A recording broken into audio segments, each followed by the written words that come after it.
ಎಲ್ಲರಿಗೂ ಶುಭ ಮಧ್ಯಾಹ್ನ. ನೀವು ಈ ದಿನ ಸೈನ್ಸ್ ಎಕ್ಸಾಮ್ ಬರೆದು ಬಂದಿದ್ದೀರಾ. ನಾನು ಕೂಡ ಇನ್ವಿಜಿಲೇಷನ್ಗೆ ಹೋಗ್ಬಿಟ್ಟು ಬಂದೆ. ಎಲ್ಲ ಮಕ್ಕಳು ತುಂಬ ಖುಷಿಯಾಗಿದ್ದರು.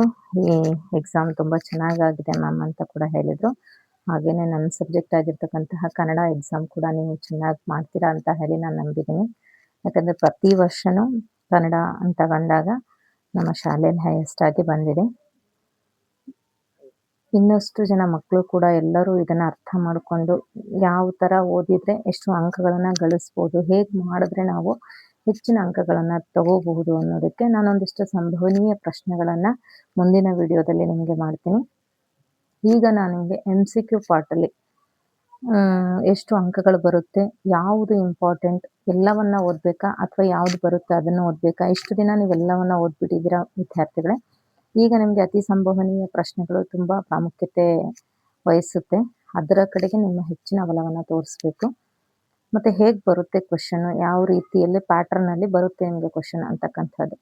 ಸುಮಾರು ಜನ ವಿದ್ಯಾರ್ಥಿಗಳು ಹೇಳೋದು ಕನ್ನಡ ಅಂತ ಬಂದಾಗ 3 ಅವರ್ ಎಕ್ಸಾಮಿನೇಷನ್ ಸಾಕಾಗೋದಿಲ್ಲ, 3 ಅವರ್ಸ್ ನಮಗೆ ಸಾಕಾಗೋದಿಲ್ಲ ಅಂತ ಹೇಳಿ ಹೇಳ್ತಕ್ಕಂಥದ್ದು. ಸುಮಾರು ರೀತಿಯ ಓದ್ತಕ್ಕಂತಹ ಮಕ್ಕಳೇ, ಇಂಟೆಲಿಜೆಂಟ್ ಮಕ್ಕಳೇ ಇದನ್ನು ಹೇಳ್ತಕ್ಕಂಥದ್ದು. ಮ್ಯಾಮ್ ಬರೀಲಿಕ್ಕೆ ಸಾಕಾಗಲಿಲ್ಲ, ಎಲ್ಲ ಗೊತ್ತಿತ್ತು, ಆನ್ಸರ್ ನನಗೆ ಬರಲಿಕ್ಕೆ ಸಾಕಾಗಲಿಲ್ಲ ಅಂತ ಹೇಳಿ ಹೇಳ್ತಕ್ಕಂತಹ ವಿಚಾರ. ಹೇಗೆ ನೀವು ಆ 3 ಅವರ್ಸ್, ಯಾಕಂದರೆ ನೀವು ಕೇಳಿದ್ರಿ ಅಂತ ಹೇಳಿಬಿಟ್ಟು ನೀವು ಇಂಟೆಲಿಜೆಂಟ್ ಅಂತ ಹೇಳಿಬಿಟ್ಟು ಅವರ್ಸನ್ನು ಎಕ್ಸ್ಟ್ರಾ ಕೊಡೋದಿಲ್ಲ ವಿದ್ಯಾರ್ಥಿಗಳೇ. ಹಾಗಾಗಿ ನೀವು 3 ಅವರಲ್ಲಿ ನೀವು ಯಾವ ರೀತಿ ಕವರನ್ನು ಮಾಡಬೇಕು, ಎಲ್ಲ ಪ್ರಶ್ನೆಗಳಿಗೂ ಯಾವ ರೀತಿ ನೀವು ಆನ್ಸರನ್ನು ಮಾಡಬೇಕು ಅನ್ನೋದ್ರ ಬಗ್ಗೆ ನಾನು ನಿಮಗೆ ಹೇಳ್ಕೊಡ್ತೀನಿ ಇಲ್ಲಿ. ಮೊದಲನೇದಾಗಿ ಒಂದು ಫ್ಯಾಸಿಸ್ ಅಂತ ಕೊಟ್ಟಿರ್ತಾರೆ ನಿಮಗೆ. 20 ಮಾರ್ಕ್ಸ್ಗೆ ಏನು ಬರುತ್ತೆ, ಪ್ಯಾಸೇಜ್ ಅಂತ ಹೇಳಿ ಬರುತ್ತೆ. ಒಂದೊಂದು ಪ್ಯಾಸೇಜ್ 5 ಅಂಕದ ಪ್ಯಾಸೇಜ್ ಇರುತ್ತೆ. ಆಲ್ರೆಡಿ ನೀವು ಪ್ರಿಪ್ರೇಟರಿ ಎಲ್ಲ ಬರೆದಿರ್ತೀರ, ಎಲ್ಲ ಗೊತ್ತಿರುತ್ತೆ ನಿಮಗೆ. ಬಟ್ ಟೈಮ್ ಮ್ಯಾನೇಜ್ಮೆಂಟನ್ನು ಹೇಗೆ ಮಾಡಬೇಕು ಅನ್ನೋದನ್ನು ನಾನು ನಿಮಗೆ ಹೇಳ್ಕೊಡ್ತೀನಿ. ಅಂದರೆ ಯಾವಾಗಲೂ ವಿದ್ಯಾರ್ಥಿಗಳು ಏನು ಮಾಡ್ತೀರಾ, ಫಸ್ಟ್ ಪ್ಯಾಸೇಜ್ ಕೊಟ್ಟ ತಕ್ಷಣ ಪೂರ್ತಿ ಪ್ಯಾಸೇಜನ್ನು ಒಂದು ಸಾರಿ ಓದಲಿಕ್ಕೆ ಸ್ಟಾರ್ಟ್ ಮಾಡ್ತೀರಾ. ಅಂದರೆ ನಿಮ್ಮ 4 ಪ್ಯಾಸೇಜಸ್ಸು ಕೂಡ ಹಾಫ್ ಆನ್ ಅವರಲ್ಲಿ ಮುಗಿಬೇಕು. ಆಗ ನಿಮಗೆ ಎಲ್ಲ ಪ್ರಶ್ನೆಗಳಿಗೂ ಉತ್ತರಿಸಲಿಕ್ಕೆ ಸಾಧ್ಯ ಆಗುತ್ತೆ. ಹಾಗಾದರೆ ಹೇಗೆ ಆ ಪ್ಯಾಸೇಜನ್ನು ಹಾಫ್ ಆನ್ ಅವರಲ್ಲಿ ನಾವು ಕಂಪ್ಲೀಟ್ ಮಾಡೋದು ಅಂದಾಗ, ಫಸ್ಟ್ ನೀವು ಯಾವತ್ತೂ ಏನನ್ನ ಮಾಡಬಾರ್ದು ಮಕ್ಕಳೇ, ಪ್ಯಾಸೇಜನ್ನು ಓದಿ ಆಮೇಲೆ ಕ್ವೆಶನ್ಸನ್ನು ಓದಿ ಬರೀಲಿಕ್ಕೆ ನೀವು ಸ್ಟಾರ್ಟ್ ಮಾಡಿದರೆ ಮತ್ತೆ ನೀವು ತಿರ್ಗಾ ಪ್ಯಾಸೇಜನ್ನು ಓದಬೇಕಾಗುತ್ತೆ, ಮತ್ತೆ ಕ್ವೆಶನನ್ನು ಓದಬೇಕಾಗುತ್ತೆ. ಪ್ರತಿ ಬಾರಿನೂ ನೀವು ಪ್ಯಾಸೇಜನ್ನು ಓದ್ಕೊಂಡು ಕೂತ್ಕೊಂಡ್ರೆ ಅಲ್ಲಿ ಟೈಮ್ ಏನಾಗುತ್ತೆ, ನಿಮಗೆ ವೇಸ್ಟ್ ಆಗುತ್ತೆ, ಸಮಯ ವ್ಯರ್ಥ ಆಗುತ್ತೆ. ಹಾಗಾಗಿ ನೀವು ಮೊದಲು ಏನು ಮಾಡಬೇಕು, ಪ್ಯಾಸೇಜ್ ಅಂದ ತಕ್ಷಣ ಫಸ್ಟ್ ನೀವು 5 ಕ್ವೆಶನ್ಸನ್ನು ಏನು ಮಾಡಬೇಕು, ಚೆನ್ನಾಗಿ ಸ್ಟಡಿ ಮಾಡ್ಕೋಬೇಕು ವಿದ್ಯಾರ್ಥಿಗಳು. ಆ 5 ಕ್ವೆಶನ್ಸನ್ನು ನೋಡಾದ್ಮೇಲೆ ನಿಮಗೆ ಪಟಾಪಟ್ ಪ್ಯಾಸೇಜಲ್ಲಿ ಯಾವ ಆನ್ಸರ್, ಅಂದರೆ ಪ್ಯಾಸೇಜ್ ಓದ್ತಾ ಹೋದಾಗ ಯಾವ ಆನ್ಸರ್ ಸಿಗುತ್ತೋ ಆ 5 ಕ್ವೆಶನ್ಸ್ ನಿಮ್ಮ ಮೈಂಡಲ್ಲಿ ಹಾಗೆ ಇರುತ್ತೆ. ಪೂರ್ತಿ ಪ್ಯಾಸೇಜ್ ನಿಮಗೆ ನೆನ್ಪಿಟ್ಕೊಳ್ಳಿಕ್ಕೆ ಸಾಧ್ಯ ಇಲ್ಲ, ಬಟ್ 5 ಕ್ವೆಶನ್ಸನ್ನು ನೀವು ನೆನ್ಪಿಟ್ಕೊಳ್ಳಿಕ್ಕೆ ಸಾಧ್ಯ. ಹಾಗಾಗಿ ನೀವೇನು ಮಾಡಬೇಕು, ಫಸ್ಟ್ ಕ್ವೆಶನ್ಸನ್ನು ಓದಬೇಕು, ಆಮೇಲೆ ಪ್ಯಾಸೇಜ್ಗೆ ಆನ್ಸರನ್ನು ಮಾಡಲಿಕ್ಕೆ ಟ್ರೈ ಮಾಡಬೇಕು. ಆವಾಗ ನಿಮಗೆ ಸಮಯ ವ್ಯರ್ಥವಾಗೋದು ಕಡಿಮೆ ಆಗುತ್ತೆ. ಕಡಿಮೆ ಸಮಯದಲ್ಲಿ ನೀವು ಸರಿಯಾದ ಉತ್ತರವನ್ನು ಉತ್ತರಿಸ್ತೀರಾ.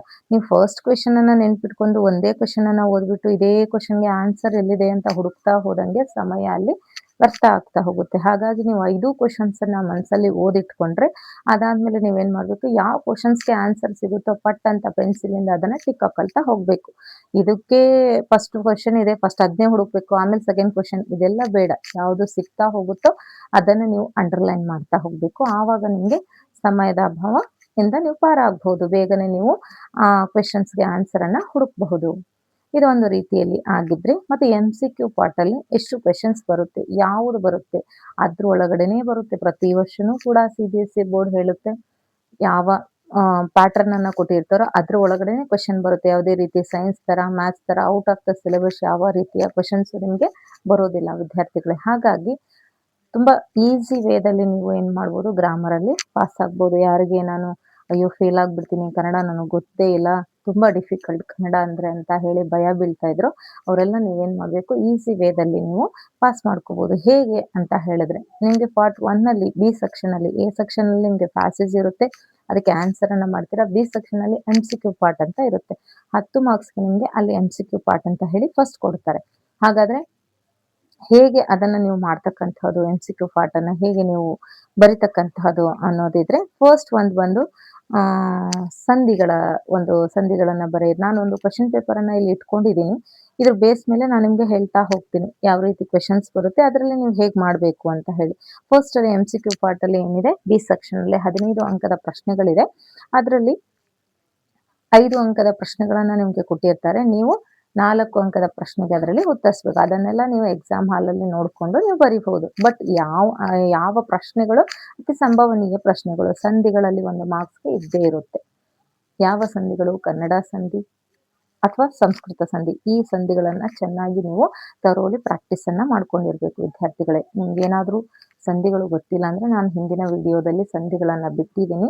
ಯಾವ ರೀತಿ ಸಂಧಿಗಳನ್ನ ಈಸಿ ವೇದಲ್ಲಿ ಫಾರ್ಮುಲಾಸ್ ಅನ್ನ ನೆನ್ಪಿಟ್ಕೊಂಡು ಮಾಡಬೇಕು ಅನ್ನೋದ್ರ ಬಗ್ಗೆ ನಾನು ನಿಮ್ಗೆ ಹೇಳಿದ್ದೀನಿ. ಅದರಲ್ಲಿ ದಯವಿಟ್ಟು ಹಿಂದಿನ ವಿಡಿಯೋಗಳನ್ನ ನೀವು ನೋಡ್ಕೊಳ್ಳಿ. ಸ್ವವಿವರವಾಗಿ ಸಂಧಿಯ ಬಗ್ಗೆ ನಾನು ನಿಮ್ಗೆ ತಿಳಿಸ್ಕೊಟ್ಟಿದ್ದೀನಿ. ಕನ್ನಡ ಸಂಧಿಗಳಾಗಿರ್ತಕ್ಕಂತಹ 3 ವಿಧಗಳಾದ ಲೋಪ ಸಂಧಿ, ಆಗಮ ಸಂಧಿ, ಆದೇಶ ಸಂಧಿ ಆಗಿರ್ಬೋದು.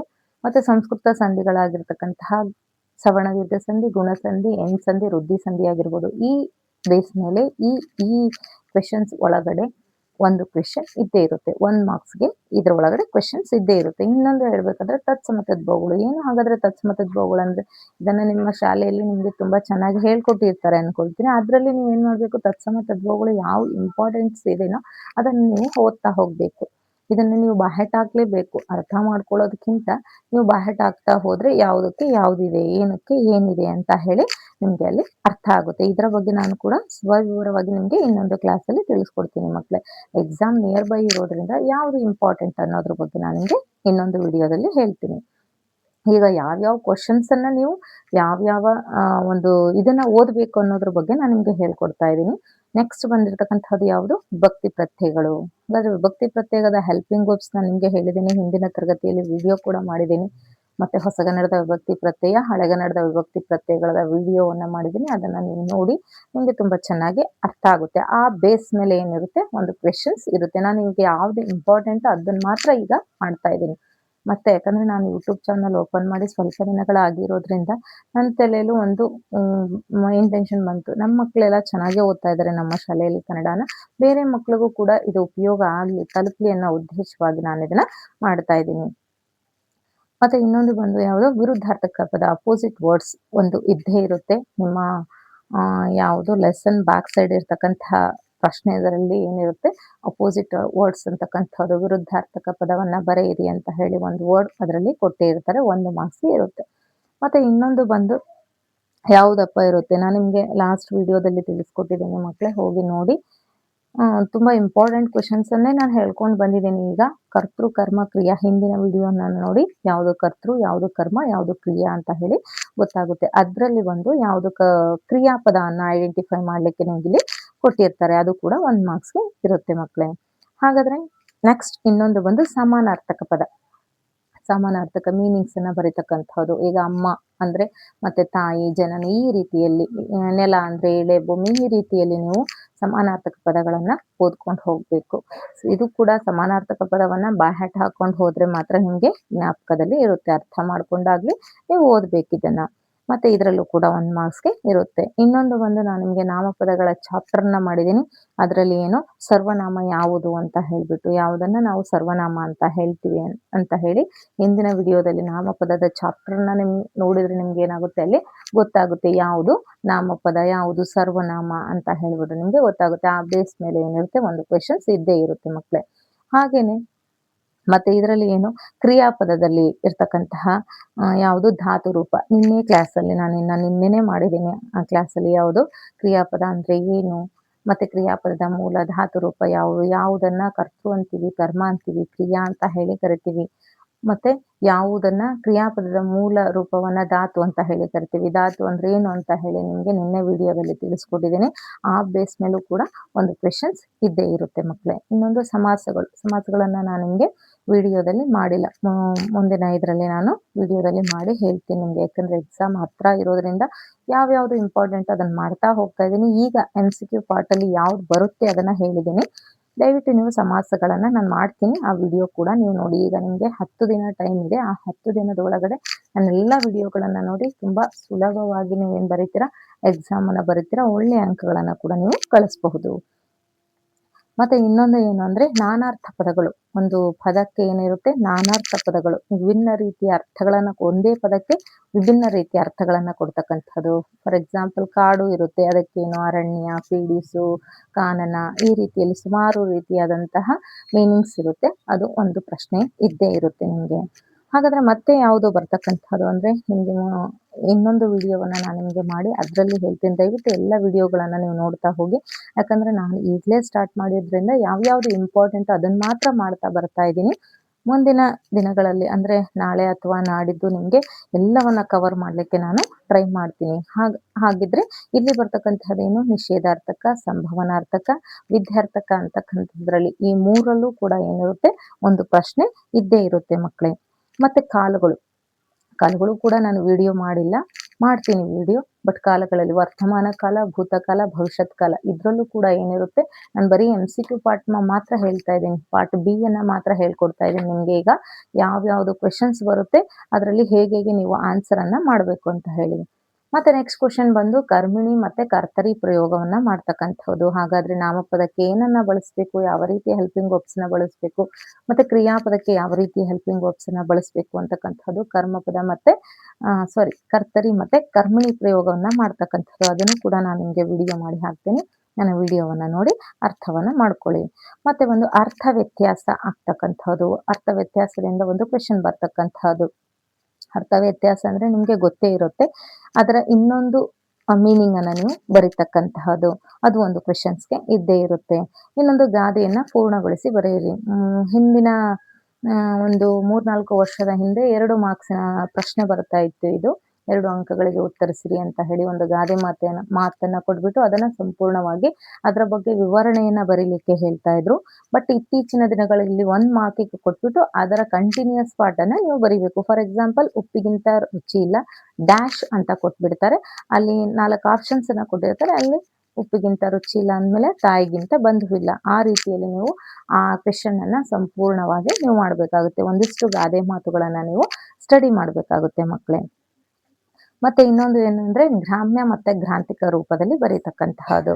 ಗ್ರಾಮ್ಯ ಮತ್ತೆ ಗ್ರಾಂಥಿಕ ರೂಪವನ್ನ ಬರೀತಕ್ಕಂತಹದ್ದು. ಹಳ್ಳಿಯ ಲ್ಯಾಂಗ್ವೇಜ್ ಬಳಸ್ತಕ್ಕಂತಹದ್ದು ಮತ್ತೆ ಸಿಟಿ ಲ್ಯಾಂಗ್ವೇಜ್ ಅನ್ನ ಉಪಯೋಗಿಸ್ತಕ್ಕಂಥದ್ದು. ಯಾವ ರೀತಿ ಚೇಂಜ್ ಇರುತ್ತೆ ಅಂತ ಹೇಳಿ ನಾನು ನಿಮ್ಗೆ ಎಕ್ಸ್ಪ್ಲನೇಷನ್ ಅಲ್ಲಿ ಹೇಳ್ಕೊಡ್ತೀನಿ. ಬಟ್ ಇದು 1 ಮಾರ್ಕ್ಸ್ಗೆ ಇರ್ತಕ್ಕಂತಹದ್ದು. ಮತ್ತೆ ಇನ್ನೊಂದು ಬಂದು ಜೋಡಿ ಪದಗಳನ್ನ ಬರೆಯಿರಿ. ನಿಮ್ಗೆ ನೋಡಿದ ತಕ್ಷಣ ಗೊತ್ತಾಗುತ್ತೆ ಯಾವುದು ಜೋಡಿ ಪದ ಹೇಗಿರುತ್ತೆ ಅಂತಕ್ಕಂಥದ್ದು. ಜೋಡಿ ಪದ ಆಗಿರ್ಬೋದು ಮತ್ತೆ ದ್ವಿರುಕ್ತಿ ಆಗಿರ್ಬೋದು, ಎರಡೂ ಕೂಡ ನಿಮ್ಗೆ ಒಂದೊಂದು ಮಾರ್ಕ್ಸ್ಗೆ 100% ಇದ್ದೇ ಇರುತ್ತೆ. ದ್ವಿರುಕ್ತಿ ಮತ್ತೆ ಜೋಡಿ ನುಡಿ ಅಂತಕ್ಕಂಥದ್ದು ಎರಡನ್ನ ಕನ್ಫ್ಯೂಷನ್ ಮಾಡ್ಕೊಳ್ಳೋ ಹಾಗಿಲ್ಲ. ಯಾವ ರೀತಿ ಜೋಡಿ ನುಡಿ ಇರುತ್ತೆ ಮತ್ತೆ ದ್ವಿರುಕ್ತಿ ಯಾವ ರೀತಿ ಇರುತ್ತೆ ಅನ್ನೋದನ್ನ ನಾನು ನಿಮ್ಗೆ ತಿಳಿಸ್ಕೊಡ್ತೀನಿ ಮಕ್ಕಳೇ. ಅದೇ ರೀತಿಯಾಗಿ ಅನುಕರಣಾವ್ಯಯ ಅಂತ ಹೇಳಿ ಇರುತ್ತೆ. ಅನುಕರಣಾವ್ಯಯ, ಜೋಡಿ ನುಡಿ, ದ್ವಿರುಕ್ತಿ ಇದು ತುಂಬಾ ರಿಲೇಟೆಡ್ ಆಗಿರುತ್ತೆ.